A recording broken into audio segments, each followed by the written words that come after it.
¿Cómo han estado? Muy buenas noches. Comenzamos un nuevo capítulo de CNN Prime en este día viernes 19 de enero. Avanza el primer mes de 2024 y estamos al aire para ir revisando y conversando las noticias que han marcado esta semana. Por supuesto, también proyectar los temas que estarán presentes durante las próximas jornadas. Comenzamos rápidamente con los titulares en CNN Prime.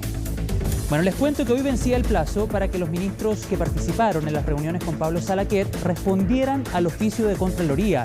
Y aunque todos los involucrados efectuaron el trámite, en la oposición criticaron la entrega de información por goteo. Mientras algunos sectores exigen un cambio de gabinete, el gobierno respaldó a Maysa Rojas, una de las principales apuntadas por los encuentros. En una buena noticia, inició el servicio del denominado tren más rápido de Sudamérica. Esta mañana el Ministerio de Transportes y EFE inauguraron el recorrido en dirección al sur del país. El servicio express considera Santiago, Rancagua y Curicó y tendrá una duración de 2 horas. Se espera que próximamente se extienda a Talca y también a Chillán. La Fiscalía investiga un triple homicidio de personas en situación de calle, quienes fueron acribilladas en Cerrillos. Al respecto, la delegada presidencial de la región metropolitana señaló que el alza en los asesinatos se arrastra hace 10 años y frente a ello se trabaja constantemente en la recuperación de espacios públicos y en la persecución penal. Y en temas internacionales, la autoridad palestina respondió a Benjamín Netanyahu asegurando que no habrá estabilidad en la región sin un Estado palestino. Esto luego que el primer ministro israelí le manifestara a Estados Unidos su negativa a esa idea una vez que finalice el conflicto bélico en la región. Netanyahu además reiteró que la ofensiva en Gaza durará largos meses hasta que Hamás sea derrotado. Todos estos temas y mucho más, aquí comienza CNN Prime en CNN Chile.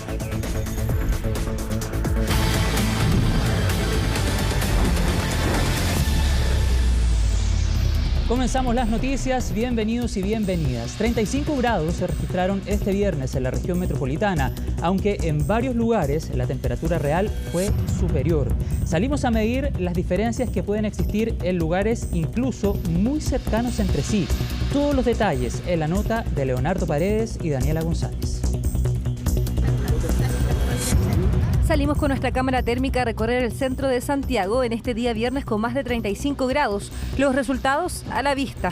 Con la ayuda de nuestra cámara térmica, en este día viernes que se pronosticaba la máxima de la ola de calor con 35 grados Celsius, hemos podido determinar que en el cemento la temperatura oscila entre 50 y 60 grados, mientras que por el otro lado en el pasto marca entre 30 y 32, volviendo visible el contraste entre el cemento y las áreas verdes de la capital. En el frontis del Palacio de la Moneda, un área con pasto, se registran cerca de 34 grados.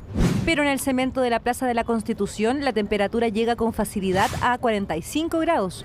Y acá, en la vereda de plena Alameda, nuestra cámara térmica registra casi 70 grados. Y por supuesto que con tanto calor aflora el temor por los incendios forestales. Estas imágenes corresponden al incendio que hace un mes afectó al Cerro San Cristóbal y aunque de momento no han habido grandes siniestros en el país, sí preocupan las altas temperaturas que aumentan ese riesgo. Por ahora, los mayores focos están en Yumbel, en la región del Biobío, y en las comunas de Retiro y San Javier, en la región del Maule. Por eso, CONAF este viernes lanzó la campaña Deja tu fósforo. Le estamos pidiendo a la gente que nos apoye. Esta campaña se está realizando en todos los parques y reservas que tienen administración efectiva. Le estamos pidiendo a la ciudadanía que nos acompañe porque pequeñas acciones producen grandes efectos. Y porque además todo indica que los próximos días serán calurosos, muy calurosos, con temperaturas por sobre los 33 grados en la zona central. Todos sabemos que el cambio climático llegó para quedarse. Y uno de los efectos de este cambio climático son los incendios que se propagan cuando tenemos condiciones meteorológicas particularmente adversas, más de 30 grados de calor, menos de 30% de humedad y vientos de hasta 30 kilómetros por hora. Estamos viviendo la primera hora de calor fuerte en el verano aquí en Santiago. Sabemos que parte importante de los incendios, por no decir prácticamente todos ellos, son por acción humana y muchas de esas veces esa acción es simplemente accidental o negligente. Entonces, todos los esfuerzos que podamos hacer para evitar cualquiera de esas negligencias son necesarios y por eso este llamado a la faena cero es fundamental.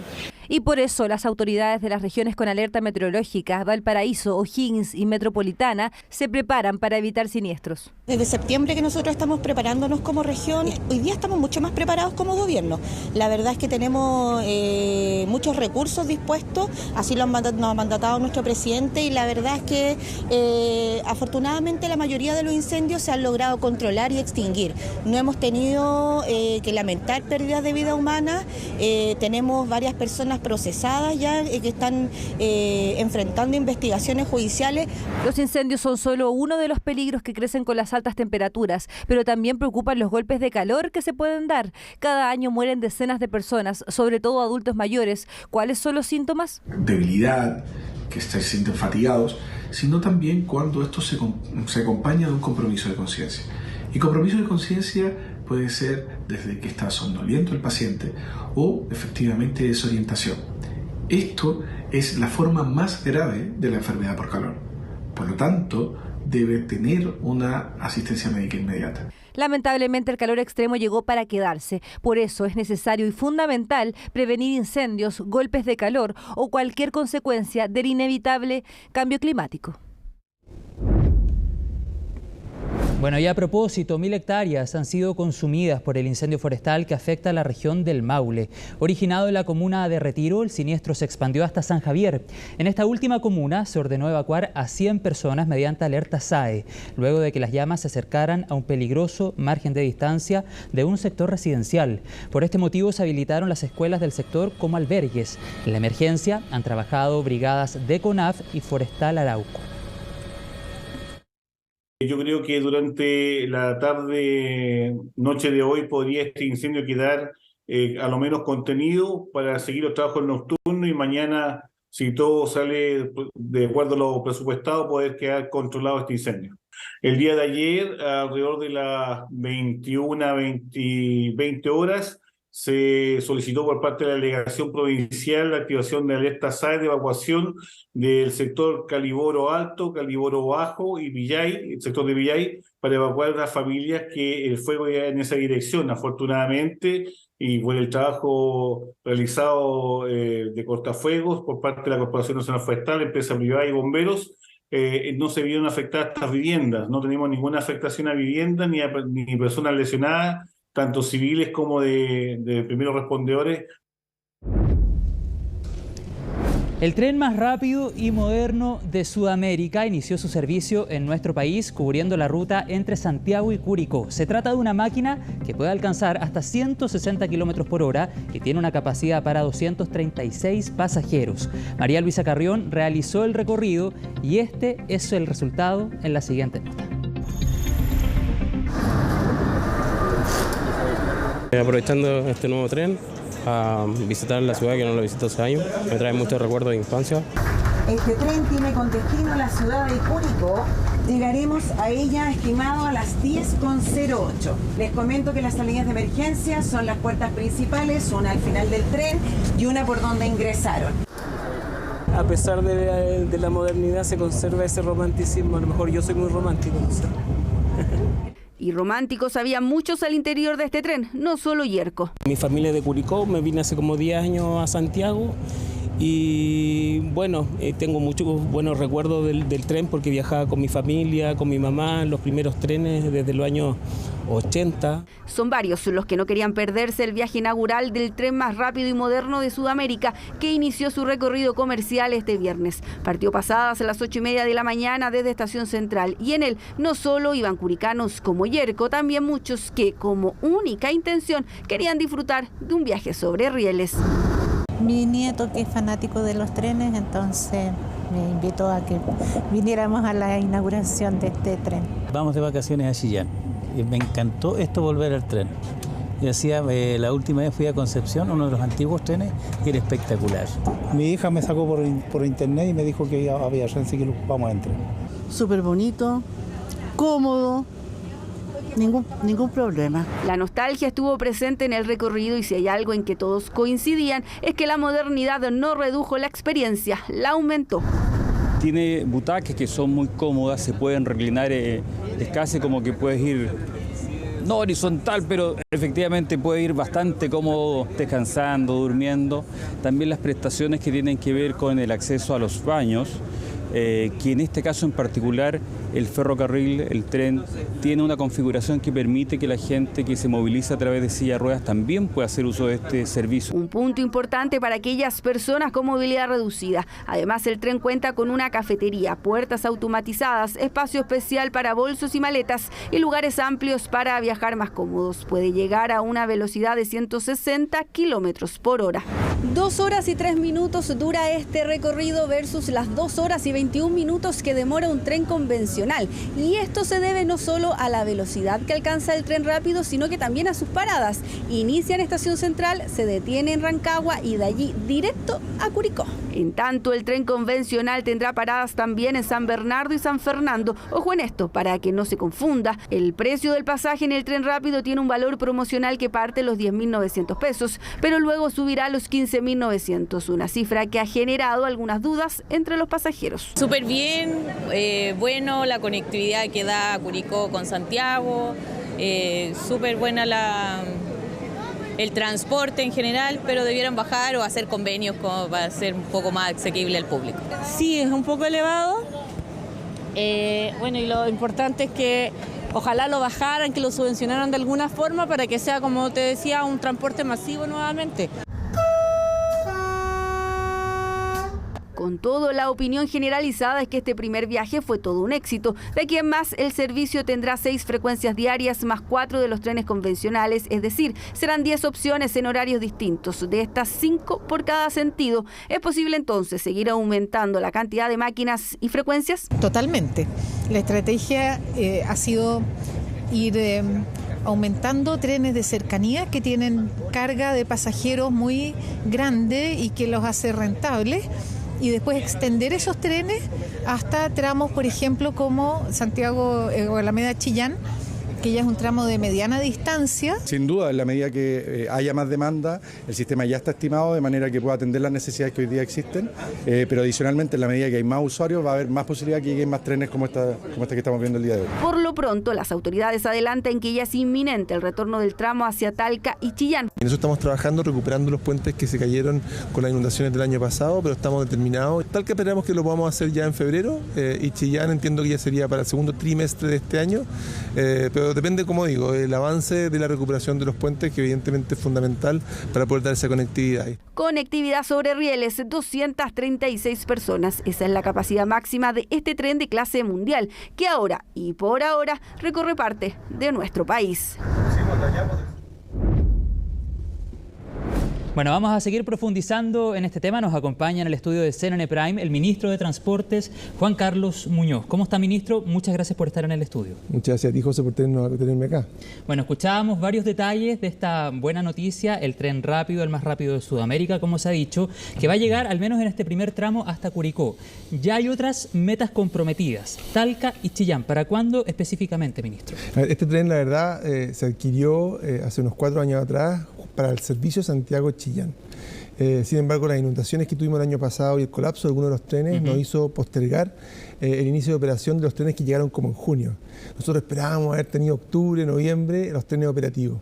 Y hemos ido recuperando, y aquí un homenaje quisiera hacer a la empresa de ferrocarriles del Estado, que ha trabajado duro, no solamente en poner en operación estos trenes, sino que también ir recuperando la infraestructura. Y hoy día, con harta alegría y satisfacción, presentar este hito histórico de trenes que son los más rápidos del continente, de toda Sudamérica, a 160 kilómetros por hora para llegar a Curicó. Pero el anhelo y ese compromiso es que el próximo mes poder ya estar en condiciones de llegar a Talca. ¿Y a Talca cuánto se va a demorar aproximadamente? Bueno, Talca, si nos estábamos demorando 2 horas, vamos a estar en 2 horas y media en Talca. ¿Y a Chillán? A Chillán esperamos estar en algo así como 3 horas. Y en el caso de Rancagua, que es la única parada al menos del servicio hasta ahora, ¿cuánto se demora? Nos vamos a estar demorando, calculo yo, al orden de 50 minutos. Otra pregunta, ministro. Sí. ¿Cuánto vale este servicio? Hoy día el servicio, vamos a tener un servicio a ver, entre Estación Central y Curicó, por el momento vamos a tener 5 frecuencias al día, 5 de ida, 5 de vuelta, 3 de ellas en este servicio ferroviario de alto estándar y con una sola parada que es Rancagua para llegar a Curicó, y eso va a tener un valor promocional de 10.900 pesos. O sea, ¿después va a ser mayor? Eso es lo que estábamos informando en la nota. Después probablemente va a depender también de cómo vayamos navegando la demanda, porque lo que interesa acá es sobre todo que los trenes se usen, ¿eh? Y después y tenemos también un servicio ferroviario que va a tener más paradas, que va a tener un valor al principio de 5.900 pesos para llegar a Curicó. Y con el objetivo que se usen, que sean cada vez más masivos, como decía usted recién, ¿hay posibilidad que a través de algún subsidio, por ejemplo, el valor, el costo del pasaje pueda ser menor, como de hecho lo planteaban en la nota? Bueno, este servicio ya tiene un subsidio, es importante decirlo. O sea, aquí hay una inversión del Estado importante para poder llegar con esta infraestructura, con estos trenes, que son los más modernos del continente, pero también hay un afán por parte de la empresa ferroviaria del Estado a través de la tarifa de ir recuperando parte de la inversión. Pero acá no se está haciendo un negocio, acá lo que se está haciendo es poder presentar un modelo de movilidad, un esfuerzo de que haya más personas que se interesen por usar el ferrocarril y evitar, ¿no es cierto?, y pasar del automóvil con todos los beneficios que eso significa en materia no solamente de menor tiempo de viaje, estos son viajes muy rápidos, sino que también generar menos congestión y poder ir ayudando en los compromisos de descarbonización de nuestro país. Ok, o sea que los precios que estábamos conversando y que salían en la nota y usted nos señalaba son el desde. Vamos a ver qué pasa para más adelante. ¿Reúne nuestro país, a propósito de su geografía, las condiciones, por ejemplo, para tener una línea de ferrocarril que vaya paralela, por ejemplo, a la Panamericana, a la Ruta 5? A ver, para poder tener un servicio ferroviario, lo que tú necesitas son 2 polos de habitacionales, ¿no es cierto?, donde vivan personas, y un movimiento importante de viajes que justifique la inversión ferroviaria. Y por supuesto que eso es más atractivo desde un punto de vista de inversión social cuando esos polos están cerca.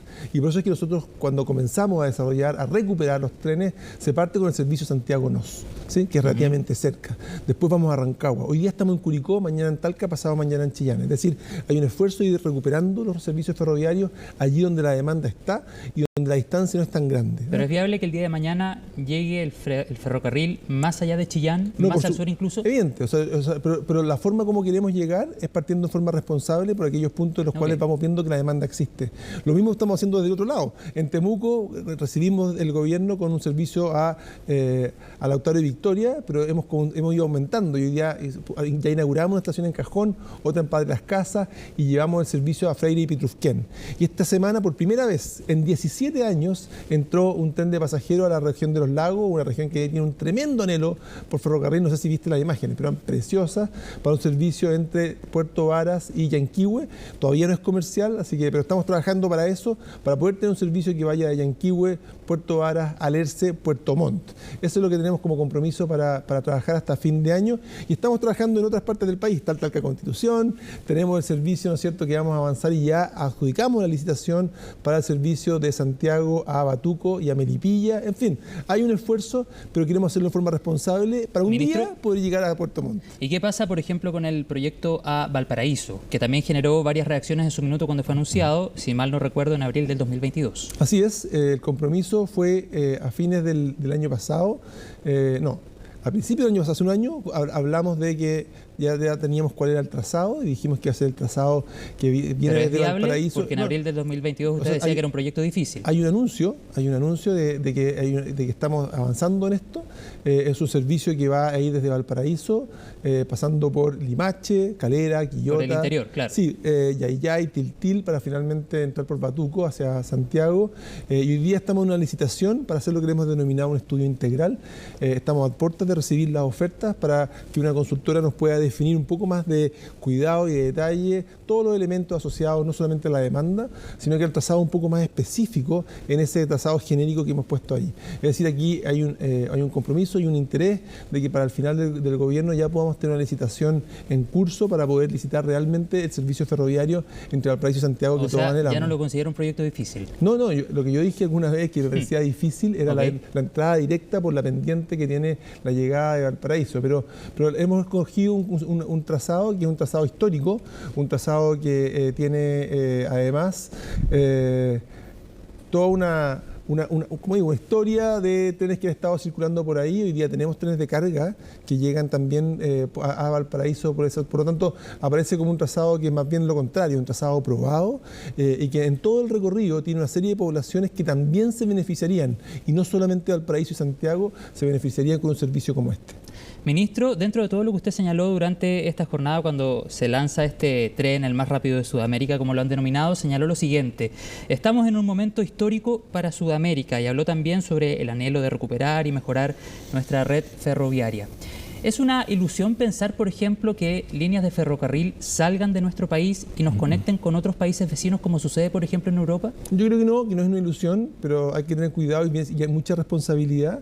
Me encantaría poder, y me imagino para dónde vas, me encantaría poder tener, por ejemplo, un servicio que pudiese ferroviario, que pudiese conectarnos con Argentina desde la región metropolitana.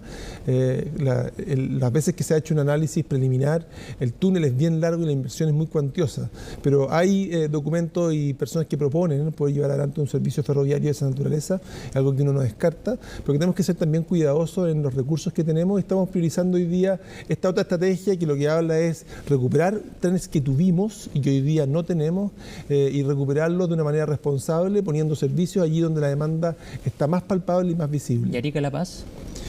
Bueno, ahí hay un tema que es más complejo, porque también para tener servicio entre Arica y La Paz necesitamos también que nuestra contraparte boliviana se abra a que los trenes puedan circular por el recorrido completo. Hoy día la verdad que tenemos una faja que tenemos que mantener permanentemente, que es la desde Arica hasta la frontera, y lo que nos encantaría, y es parte de lo que estamos explorando, es quizás ocupar parte de esa faja para un tren urbano dentro de Arica. El problema es que tenemos una sola vía y por lo tanto sería un servicio que tendría una frecuencia relativamente baja, porque no tiene la posibilidad de cruzar. Claro. Pero es algo que estamos explorando. Y a propósito del cruce a Argentina, yo sé que no es campo de acción de su ministerio, pero tengo entendido que desde el Ministerio de Transportes también están colaborando para fortalecer precisamente el paso fronterizo. Y se lo pregunto a propósito de las declaraciones del embajador de Argentina en Chile, cuando dice que el paso Cristo Redentor es un desastre o que está en muy malas condiciones. ¿Cuál es el aporte que pueden hacer desde la cartera, desde el Ministerio de Transporte, para fortalecer el trabajo allí? A nosotros nos interesa que todos los sistemas de transporte operen de la mejor forma posible. Este es un paso que es especialmente relevante, no solamente para el transporte de pasajeros, sino que para el transporte de carga. Es como una de las principales puertas de entrada de la carga de nuestro país.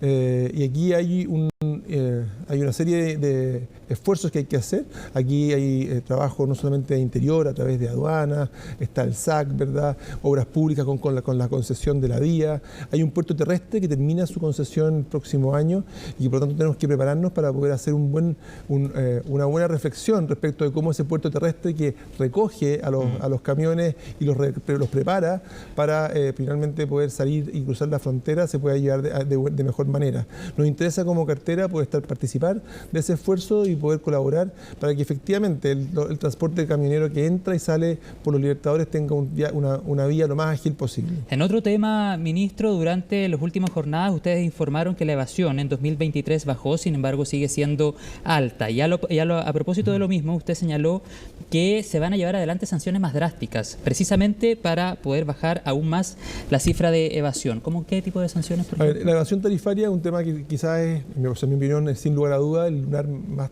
negro que tiene el sistema de transporte público de Santiago, que tiene muchas luces. Tenemos un metro que es extraordinario, la ciudad con más buses eléctricos del mundo fuera de China, una integración tarifaria extraordinaria. Sin embargo, tenemos una evasión tarifaria que, si bien es más baja que la que teníamos el año pasado, igual sigue siendo una evasión de 39,8%, que a mí por lo menos me parece vergonzosa. Y creo que es importante que nosotros tomemos todas las medidas posibles para poder bajar. Estamos hablando de una mayor fiscalización, vamos a aumentar la fiscalización, estamos incorporando también, fortaleciendo el pago con QR, que cada vez tiene más personas que lo utilizan como mecanismo de pago. Y un elemento que estamos dispuestos también a discutir en el Congreso es las sanciones que tiene una persona que es detectada sin pago, sin haber pagado. Creemos que es importante discutir respecto a si esas sanciones no deberían ser un poco mayores para hacer más disuasivo el no pago del transporte público.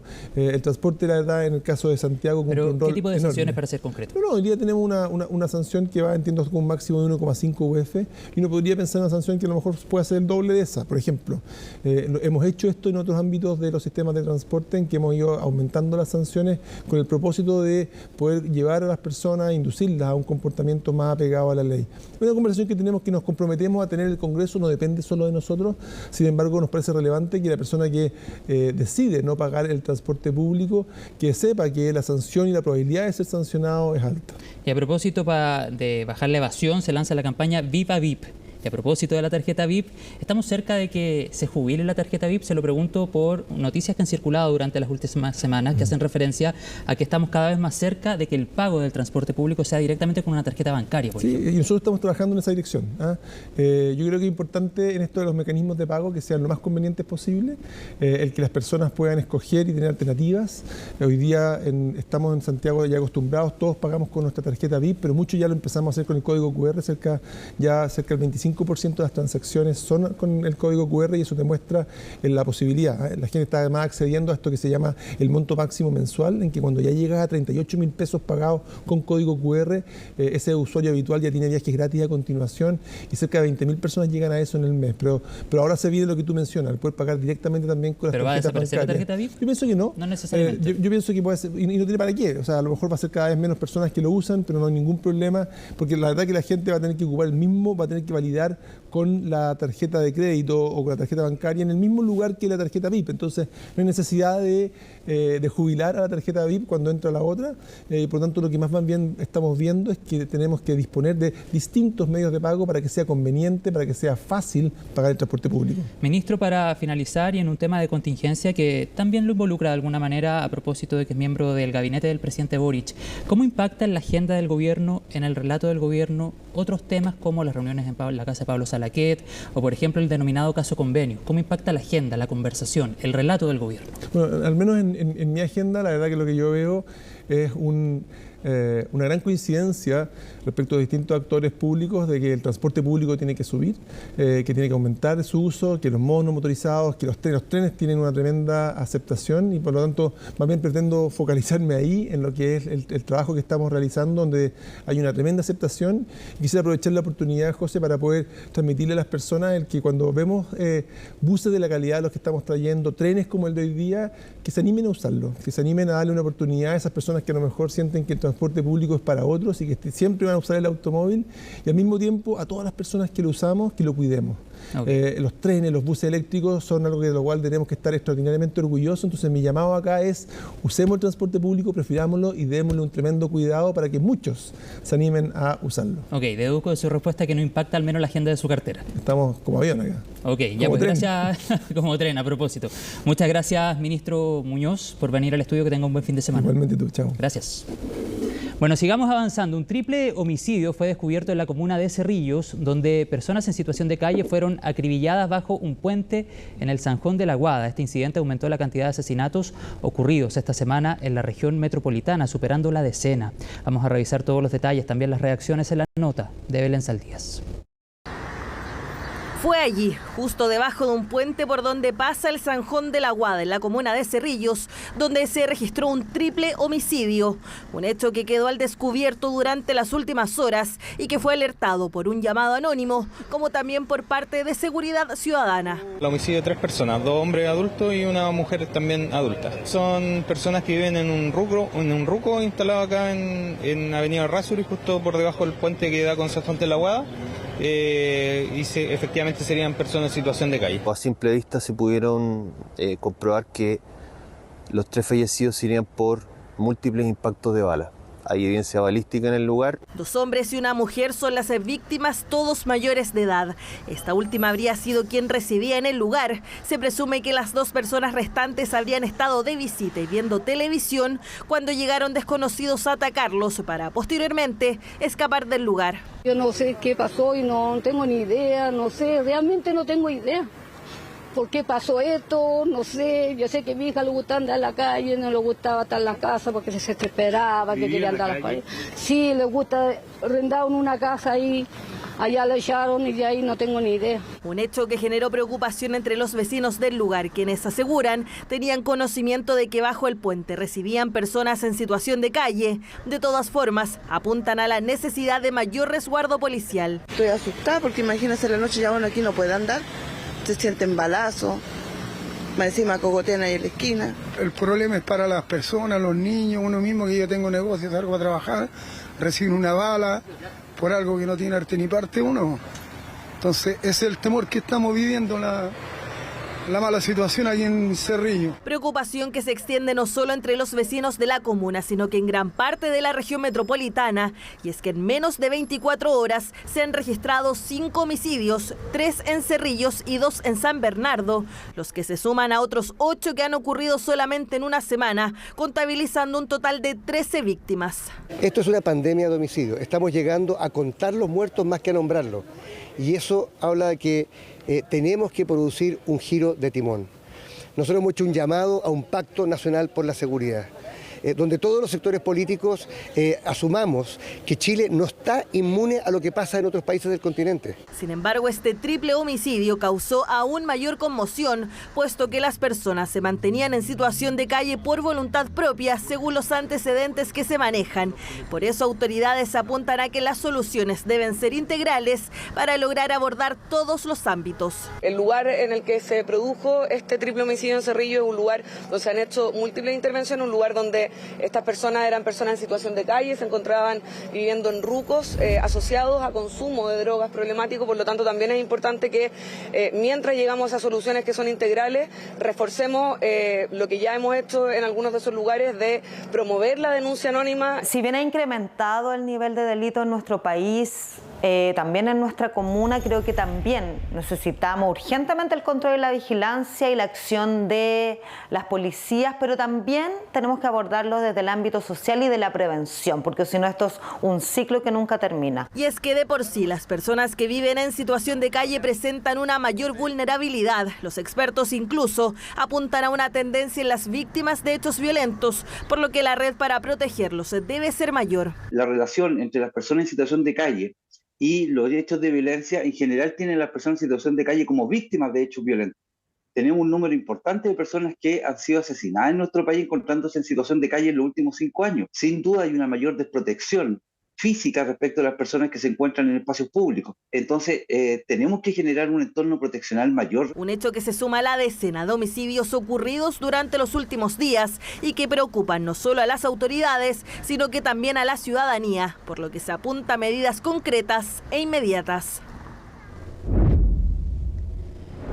Este viernes venció el plazo para que los 6 ministros que asistieron a las reuniones privadas en la casa del lobista Pablo Salaquet respondieran al oficio que emitió la Contraloría el pasado 5 de enero. En tanto, continúan las críticas hacia la ministra del Medio Ambiente y parlamentarios solicitan al presidente que la remueva de su cargo. Colomba Eichholz nos cuenta todos los detalles. Finalmente, el plazo de 10 días para entregar los detalles de las reuniones al ente fiscalizador llegó a su término. 6 ministros de Estado involucrados en los encuentros con empresarios en la casa de Pablo Salaquet respondieron al oficio. Los ministros contestaron y hay que estar a la espera de la decisión de la Contraloría. ¿Cómo se explica que los ministros estén entregando información a goteo, como por ejemplo la ministra Baiza Rojas, el ministro Valenzuela? Yo, para esos efectos, más bien revisaría las respuestas que ellos han hecho a la Contraloría. En la respuesta está la información completa. En esa línea es que la ministra del Medio Ambiente ha sido la más cuestionada, luego de que se conocieran 2 reuniones adicionales a la que había transparentado junto al ministro de Economía en la Comisión del Medio Ambiente de la Cámara. En esa oportunidad, que fue la semana pasada, el día miércoles, ellos omitieron las otras reuniones. La ministra Rojas tuvo 2 reuniones más, no solamente con salmoneros, sino también con inmobiliarias, con empresarios mineros. La omisión de estos encuentros provocó un quiebre de confianza entre parlamentarios de la comisión y la secretaria de Estado, a quien se le solicitó que dé un paso al costado. Se han roto absolutamente las confianzas con la ministra Baiza Rojas y su presencia en la comisión complica el avance de reformas legislativas que son muy importantes no solo para nosotros los parlamentarios, sino sobre todo para la ciudadanía. Ahora queda en manos del presidente de la República tomar la decisión. Si es que va a mantener una ministra que hoy día tiene todos los puentes cortados con el Congreso, sobre todo con la Comisión de Medio Ambiente, o va a tomar carta en el asunto haciendo el reajuste y el cambio en el gabinete que se necesita. Cambio que desde el gobierno fue descartado. En tanto, la ministra Camila Vallejo llamó a poner en el centro el diálogo y los acuerdos para sacar adelante los desafíos del país. No podemos hablar de posibles cambios de gabinete cada vez que alguien lo pide, porque si no probablemente estaríamos toda la semana teniendo que hacerlo, dado que algunos se pone foco en uno u otro ministro y podemos tener críticas y pueden tener críticas respecto a ciertos ministerios. En esa línea, desde otros sectores de la oposición reiteraron que la facultad de remover a un secretario de Estado pertenece al presidente. Yo siempre respetuoso de las facultades presidenciales. Si cada uno opinara sobre lo que hace el gobierno y los gobiernos se rodean de los ministros que le parecen, ellos verán si las condiciones son las adecuadas o no. A mí lo que me importaría es que el medio ambiente funcione bien, creo que eso es lo más relevante. Es que el correcto funcionamiento de los ministerios será clave para lo que resta del actual gobierno, dado que estas polémicas se siguen siendo un dolor de cabeza para el Ejecutivo, especialmente las que apuntan a la ministra Rojas. El estar involucrada en este caso, sin duda que le hace perder credibilidad, le genera una mala relación con el Congreso, pero por otro lado es la ministra más influyente sobre el presidente en materias de medio ambiente. Va a ser difícil, ¿no?, que el gobierno ceda por lo que significa, ceda en el rol que tiene. Evidentemente los ministros más débiles son aquellos que no tienen partidos políticos que lo respalden, como es el caso de la ministra de Medio Ambiente. En cualquier caso, la única confianza y la más importante que puede tener ella para seguir con su mandato es la del presidente, y hasta ahora pareciera ser que la sigue teniendo. Sin indicios de un posible cambio de gabinete, es que el pronunciamiento de la Contraloría será el que defina si se incumplió o no la ley de lobby, además de zanjar el debate público en torno a esta materia. Cuestionamientos desde el Ministerio Público hasta la actual administración de Maipú ha recibido el arresto domiciliario total que decretó el tribunal en contra de la exalcaldesa Katy Barriga. La Fiscalía Metropolitana Oriente confirmó que presentará un recurso en la Corte de Apelaciones antes del martes de la próxima semana para intentar revertir dicha decisión. Vamos a revisar las reacciones junto a Valentina Nieto. Se está dando cumplimiento a la medida cautelar. Efectivamente se encontraba la señora Katy Barriga. De noche y de día se fiscaliza el arresto domiciliario que debe cumplir la exalcaldesa Katy Barriga. Medida cautelar que decretó el 9º Juzgado de Garantía de Santiago y que dejó solo inconformidad en el Ministerio Público. La señora Barriga debiera estar en prisión preventiva durante el procedimiento. Esto es en una cárcel y no en arresto domiciliario en su vivienda.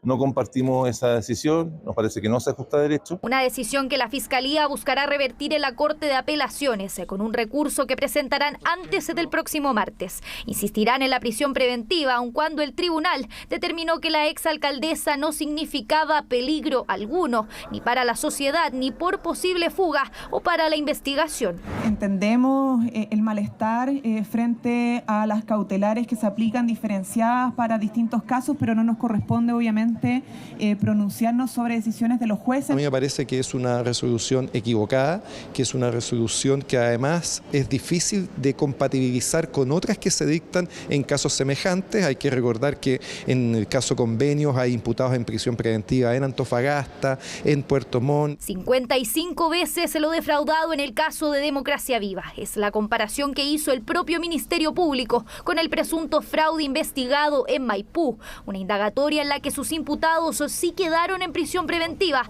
a diferencia de lo que ocurrió en este caso y también en otros que desencadenaron la molestia en Fiscalía. En las cuales los imputados han estado en arresto domiciliario, abonando tiempo para sus condenas en el patio de sus casas.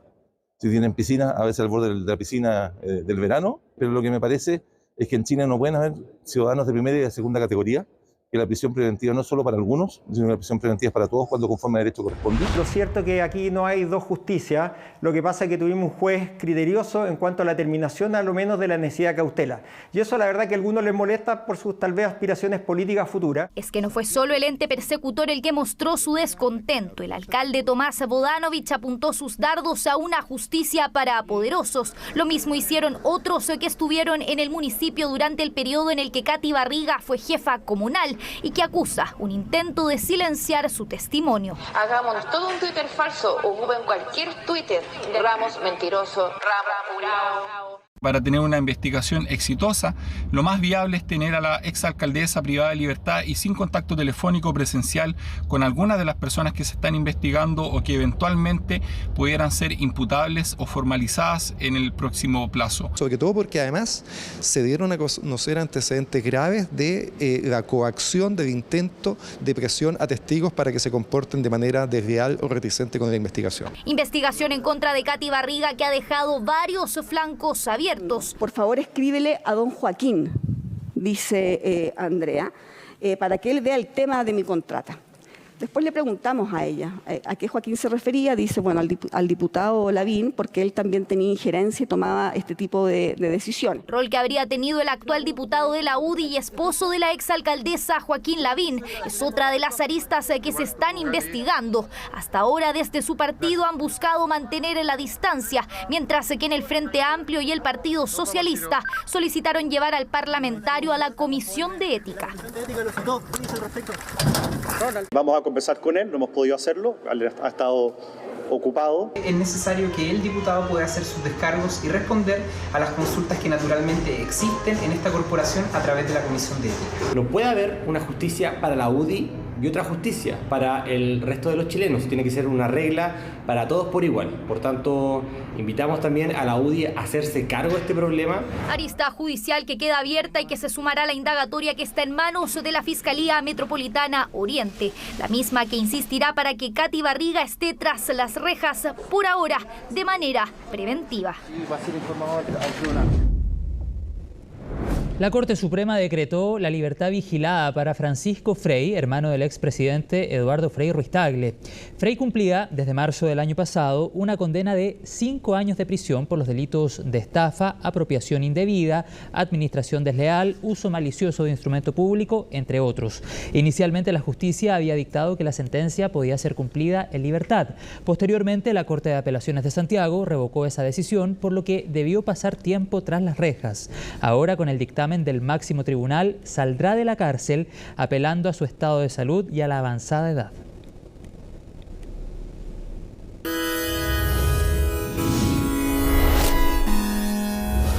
Y con una alta convocatoria empieza la recta final de la semana del evento de divulgación científico más importante de América Latina. Se trata de Congreso Futuro en su versión 2024, marcada por los desafíos y riesgos de la inteligencia artificial.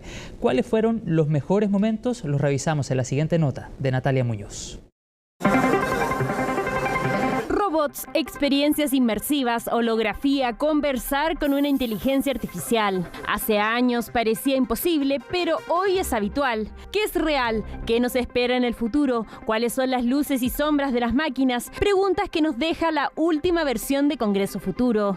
Hemos escuchado mucho en el último año la idea de un riesgo existencial generado por robots asesinos que derrocarían a la humanidad. Creo que esto nos distrae enormemente de los problemas reales que están ocurriendo. Creo que es el momento correcto para concentrarnos en lo que la inteligencia artificial está realmente haciendo en el presente, en vez de esta idea de un momento en el futuro. En el LEIM creemos que el Congreso Futuro nos trae la oportunidad de explorar los desafíos y oportunidades de la inteligencia artificial. Esta interacción es cada vez más habitual. La tecnología avanza como nunca y está presente en muchas aplicaciones de uso diario. Google Maps, Uber, traductores, videojuegos, finanzas, salud, sistemas de transporte autónomos y mucho más. Lorenzo es una plataforma cuadrúpeda que la estamos ocupando y estamos prestando un servicio a Antofagasta Minerals en el área de inspección en las correas transportadoras. Va obteniendo datos de audio, imágenes, videos, incluso valores termográficos, donde una persona no puede entrar por lo grave o por lo peligroso que es para él. Experiencias que se vivieron en Congreso Futuro. Estaba muy interesante porque plantea cosas que se vienen mucho más allá, nuevas cosas, nuevos proyectos. El tema que plantearon, y me encanta todo eso de la IA, de la tecnología que se viene a futuro. Porque en realidad nos pareció bien interesante el programa que tienen y nos sirve harto para lo que estamos estudiando. Pero tener conciencia del uso de esta tecnología nos hace debatir sobre posibles riesgos. La inteligencia artificial va a reemplazar a trabajadores, no hay duda de ello. La pregunta es, ¿para qué cosas utilizar la inteligencia artificial? ¿Solo usamos para automatizar el trabajo que ya existe? ¿O lo usamos para crear cosas nunca antes pensadas que creen nuevos productos e industrias que aumenten la prosperidad para todos? Ahora, debido a la inteligencia artificial, tendremos problemas con los hechos porque ya no podremos comprobarlos. Así que necesitamos entender mejor cómo transmitir esta desinformación y por qué se hace. Necesitamos educación para todos, para todas las edades. No podemos pensar la tecnología sin lo social. Crisis climática, tolerancia, riesgos a la democracia, crisis económica, desigualdad social en diferentes especies, lo que abre a considerar nuevas formas de vivir que contribuyan a hacer del mundo un lugar mejor. Creo que es maravilloso que Congreso Futuro haya hablado de esto, de que no solo estamos pensando en seres humanos, porque después de todo hay tantos animales que afectamos, que pensar en el futuro solo para los humanos sería ignorar a un gran número de animales a los que afectamos. Un espacio que invitó a reflexionar en las 16 regiones del país. Nosotros como gobierno estamos comprometidos en abordar la inteligencia artificial desde los beneficios que puede tener. A través de la inteligencia artificial podemos mejorar los servicios, podemos entregar una mejor atención, podemos resolver problemas más rápido, podemos hacer mejor ciencia, pero también hacernos cargo de los desafíos que ello implica. Si bien nos despedimos de la Semana Científica del año, aún queda el último espectáculo. ¿Y ahora qué hacemos con Tomás? Edo Caroe, Tomás Leiva y Alejandro Barros, creadores del programa más escuchado de Spotify, se enfrentarán a la inteligencia artificial que desafiará su historia. Las soluciones que trabajamos en colaboración con ellos tienen que ver más con inteligencia artificial que con algo espacial.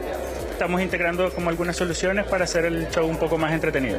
Fueron más de 140 expositores, 25 bloques de charlas y miles de asistentes que llegaron al Seina en el centro de Santiago y a distintas ciudades del país. 13 años de historia para un evento que se posiciona y que sigue acercando a la ciencia y el conocimiento a la ciudadanía.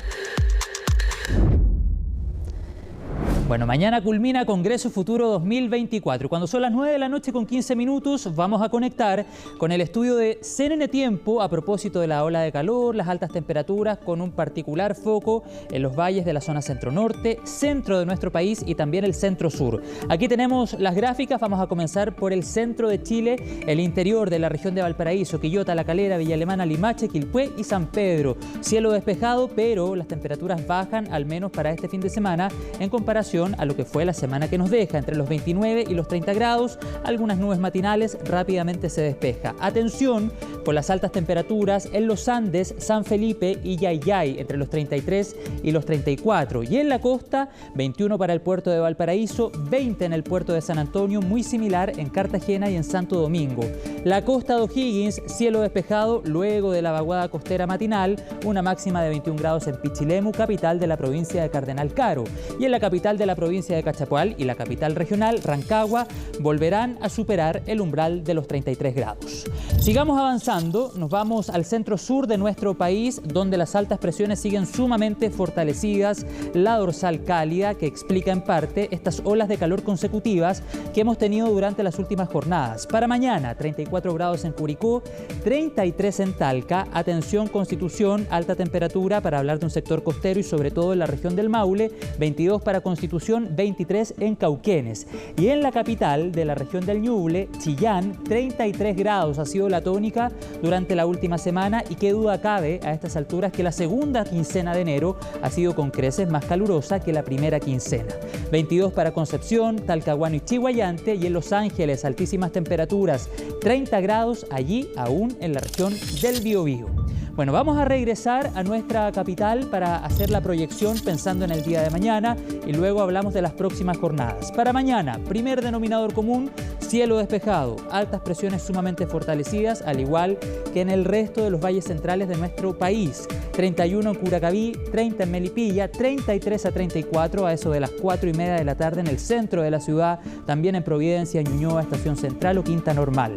Hacia Puente Alto y La Florida, 31 a 32, misma temperatura en el poniente de la capital, Maipú, Pudahuel o Cerrillos, por ejemplo, y 31, un poquito menos, hacia el sector oriente, Las Condes, Vitacura y un sector de Lo Barnechea. Bueno, vamos a seguir revisando y antes de terminar, una breve proyección de lo que van a ser las próximas jornadas en nuestra capital. Nos sigue acompañando el cielo despejado, por lo menos hasta el día lunes con fuerza. Martes y miércoles ingresa algo de nubosidad que viene de la costa para alcanzar una máxima de 33 grados, independiente de la presencia de nubes en las jornadas que tenemos por delante, sobre todo martes, miércoles y jueves. Las temperaturas permanecen altas. ¿Estamos en presencia de una tercera ola de calor consecutiva? Bueno, es una pregunta que vamos a responder en el próximo capítulo de CNN Tiempo. 9 de la noche con 18 minutos, ya estamos en compañía de mi compañera, la periodista Jacinta Molina del área internacional, con muchas informaciones. De hecho, Jacinta, lo decíamos al comienzo del programa. ¿Cómo estás? Buenas noches. Muy bien, José, ¿cómo estás tú? Buenas noches. Claro, porque sigue la tensión en Medio Oriente, sobre todo con las reacciones que han generado las declaraciones que ayer a esta misma hora compartíamos con ustedes del primer ministro israelí Benjamin Netanyahu. Declaraciones que no son nuevas, pero en este contexto de lo que está sucediendo con esta guerra en la Franja de Gaza, por cierto, han cobrado más relevancia. Como les comentaba el día de ayer, él ha cerrado la puerta a la creación de un Estado palestino. Recordemos que gran parte de la comunidad internacional, incluso un aliado muy importante de Israel como es Estados Unidos, han planteado esto, que la única forma de solución a este conflicto que data de muchísimos años, que se ha agudizado, por cierto, en los últimos meses, pero que data de muchísimo tiempo, es la creación de dos estados, uno judío y uno palestino. Sobre todo también considerando que esa era la propuesta original de Naciones Unidas cuando se crea el Estado de Israel luego del Holocausto y tras la Segunda Guerra Mundial. Y como yo te comentaba, José, por cierto, todas estas declaraciones han generado reacciones que las vamos a revisar en el informe de Laura Soto.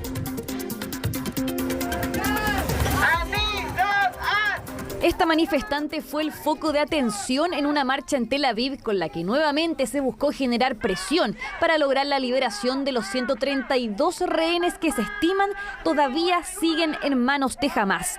Unas 200 mujeres, entre actrices, músicos y personalidades de las redes sociales, participaron de la protesta que se dirigió hacia el cuartel general de defensa israelí. Nuevas presiones contra el primer ministro Netanyahu, que se ha mantenido firme en su postura de no detener su ofensiva militar en Gaza hasta lograr la victoria, lo que ha complicado los esfuerzos por establecer un nuevo alto al fuego. Ahora el líder conservador reiteraba también su posición en contra de una solución de dos estados, argumentando que eso perjudicaría la seguridad de su país.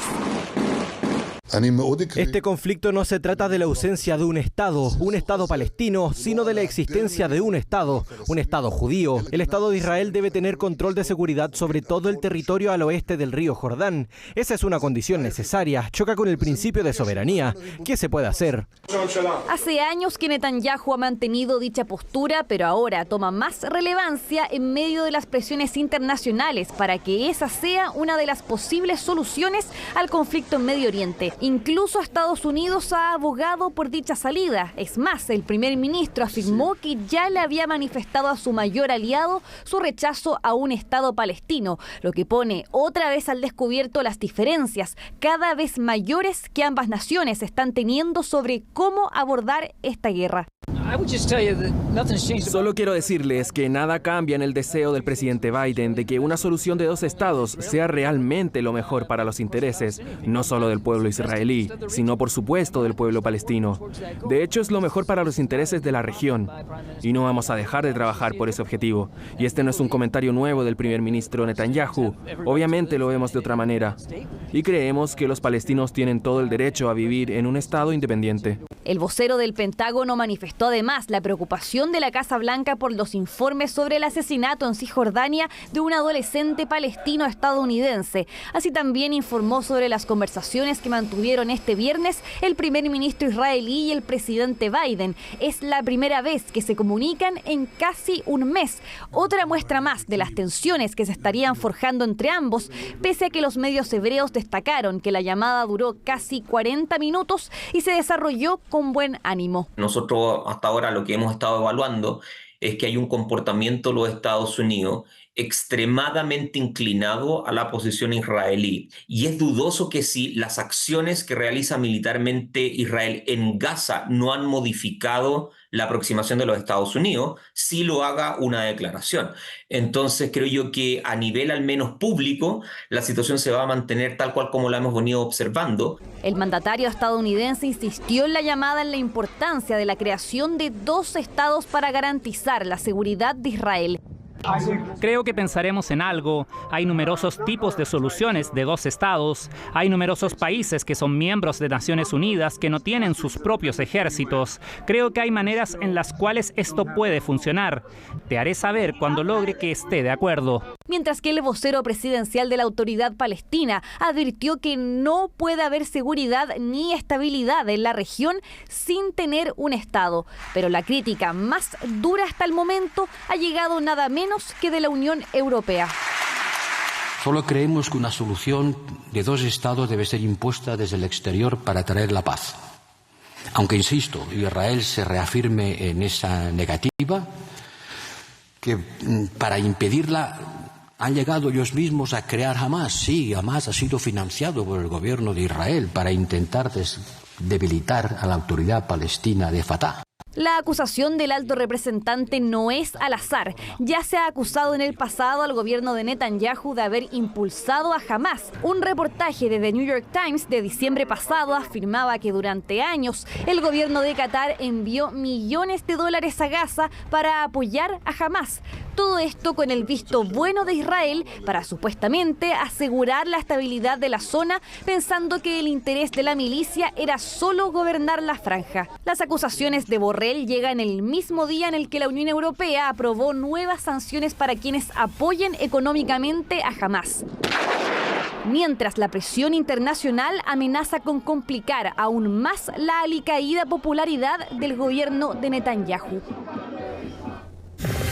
Ya, vamos a trasladarnos ahora a nuestro continente con actualización sobre la búsqueda que se mantiene de este peligroso reo, uno de los narcotraficantes más líder, una banda narcotraficante muy grande en Ecuador y cuya fuga empieza a desencadenar la última ola de violencia en ese país. ¿Por qué? Porque parte de su familia fue encontrada en Argentina el día de ayer, detenida y ya deportada. De hecho, Córdoba ya están, particularmente. Exactamente, ya están en Ecuador porque viajaron muy temprano de madrugada luego de esta detención en un avión de la Fuerza Aérea de ese país, del país trasandino. Se trata de la esposa y 3 hijos de alias Fito. Recordarán ustedes que es este criminal que se fuga de una cárcel hace unas 2 semanas atrás. Su paradero sigue siendo desconocido, pero es este hecho junto con la fuga de otro reo de alta peligrosidad en Ecuador que empieza a gatillar la más reciente ola de violencia con el ataque, por ejemplo, a esta cadena de televisión en Guayaquil, donde precisamente han sido trasladadas estas personas. Son en total 8 las personas que fueron detenidas y deportadas. Además de la esposa y los 3 hijos de alias Fito, está también un sobrino, un amigo de la familia y una empleada doméstica. Lo que se ha conocido, la información que ha entregado el gobierno argentino en voz de la ministra de Seguridad, Patricia Bullrich, es que ellos, la familia, se trasladó, de hecho, poco antes de que él se fugara de la cárcel a una casa en Córdoba, o en las afueras de Córdoba, que habían comprado en noviembre. Entonces las autoridades argentinas acá hablan de una planificación en da esta cuenta de una eventual planificación. Exactamente, en esta fuga que según Bullrich apuntaría más a buscar refugio que a, por ejemplo, operar acá en Argentina. Además, se ha enfatizado que no se ha encontrado rastro del paradero de este delincuente, de Fito, y que la hipótesis, que esto también lo han comunicado medios ecuatorianos y también colombianos, es que él se haya trasladado a Colombia con el objetivo de llegar a Perú y después a Bolivia, pero nada de eso ha sido confirmado. Y hasta el minuto, Jacinta, no hay información que que acredite, por ejemplo, que la familia que ha sido deportada haya entregado algún antecedente. De eso no se sabe nada. No aún, porque recién llegan hoy día a Ecuador, pero es muy probable ya que estén en curso esos interrogatorios. Tenemos, de hecho, las declaraciones de la ministra de Seguridad argentina, Patricia Bullrich, entregando más antecedentes de esta noticia. Por eso, para la Argentina, para nuestro gobierno, el presidente seguramente va a hablar con el presidente del Ecuador en cualquier momento. Es un éxito importantísimo que podamos, con tanta rapidez, habiendo entrado esta familia el día 5, haberlos deportado del país. Hoy ya el avión de la Fuerza Aérea, que ya va a explicar el ministro Petri, ya está aterrizado y ya la familia del narcotraficante, que ya tenía también una serie de causas en Ecuador, está ya en territorio ecuatoriano. Ya, la familia no la descubren el día de ayer. De hecho, este operativo, según detalló el mismo gobierno argentino, se planificó con al menos 4 días de antelación hasta que se concretó anoche, acabando con la deportación de este grupo familiar que ya está en Guayaquil, Ecuador. Ya los tenían identificados. Exactamente. Uno de los antecedentes que mencionaban era que había llamado mucho la atención en el sector entre los vecinos la presencia de ellos. ¿Te acuerdas, Jacinta, cuando nos tocó el breaking news del ingreso al canal de televisión ATC Televisión en Ecuador? En la fuga de Fito había sucedido hace algunas jornadas atrás y conversamos durante ese breaking sobre en ese momento de información de último minuto del poco control del Estado ecuatoriano en las cárceles, que de hecho... ¿Cómo había penetrado? Exactamente, cómo había penetrado el narco en las cárceles, el enfrentamiento cara a cara con el Estado y la facilidad, entre comillas, con que reos tan peligrosos como el denominado Fito tuvo para fugarse y que luego finalmente empieza todo este proceso de búsqueda que no ha tenido resultados hasta ahora. Exactamente, y en medio de la ola de inseguridad, de violencia, además, que sigue azotando a ese país luego del crimen de este fiscal durante esta semana. Hablemos de la carrera espacial. Se siguen sumando más actores, más contendores. ¿Quién se suma ahora? Japón, el día de hoy con un alunizaje, una misión que eso sí no estuvo exenta de problemas. Es un módulo de una misión que lanza Japón, que llega al satélite natural, que recién se confirma en todo caso el aterrizaje hace unas pocas horas atrás por problemas que hubo en la comunicación. Eso hizo pensar que quizás esta misión había resultado fallida, pero lo cierto es que finalmente el módulo SLIM, que tiene una gran precisión también, y eso habla, por cierto, de la dificultad también de todo este proceso, logró aterrizar con éxito, aunque hay un problema no menor, sobre todo para los objetivos que tiene de exploración esta misión. Se trata con problemas en los paneles solares que no están generando electricidad. Y hay ahí una complicación que hace temer los próximos días de esta misión de exploración que ya se está realizando en la Luna. Este es un viaje que comenzó hace 4 meses y recién hoy este módulo logra aterrizar sobre la Luna. Y claro, uno de los puntos fuertes de esta misión es que se ha completado este alunizaje con esta precisión que tiene este módulo en particular, que no se había visto antes en otras misiones de este tipo. Estaban muy expectantes los japoneses con el resultado de esto, porque por problemas de la comunicación en un momento la transmisión se cortó. Así que no había seguridad de que este aterrizaje hubiese resultado, pero como yo les comentaba, siguen estas complicaciones, sobre todo con los módulos solares. Japón se convierte así en el 5º país en llegar a la Luna después de Estados Unidos, la ex Unión Soviética, ya China, y recientemente se sumó la India. ¿Dónde están apuntando y dónde están también en todas estas investigaciones? En el polo sur de la Luna, que se cree que tiene agua congelada. Exactamente, Jacinta, una carrera espacial totalmente desatada. Tú ya nos nombrabas a los actores, a los países, a las potencias que están tratando de llegar y ganar esta carrera en esta misión espacial tan desatada. Y además lo conversamos el otro día con una astrónoma en CNN Tiempo. La Luna es el principal objetivo, al menos de las misiones espaciales durante 2024. Todo como una manera, o con el objetivo de utilizar a la Luna, el satélite natural, como un puente para llegar. 10 de la la noche con 12 minutos. Dejamos hasta acá CNN Prime. Muchas gracias por habernos acompañado en esta noche de noticias y por supuesto la invitación a seguir con toda la programación de CNN Chile. Ya viene Daniela González en CNN Tiempo y posteriormente Viviana Encina con un nuevo capítulo de CNN Magazine. Viernes 19 de enero, así estuvo nuestro país y el mundo. Somos CNN Chile. Que tengan buenas noches.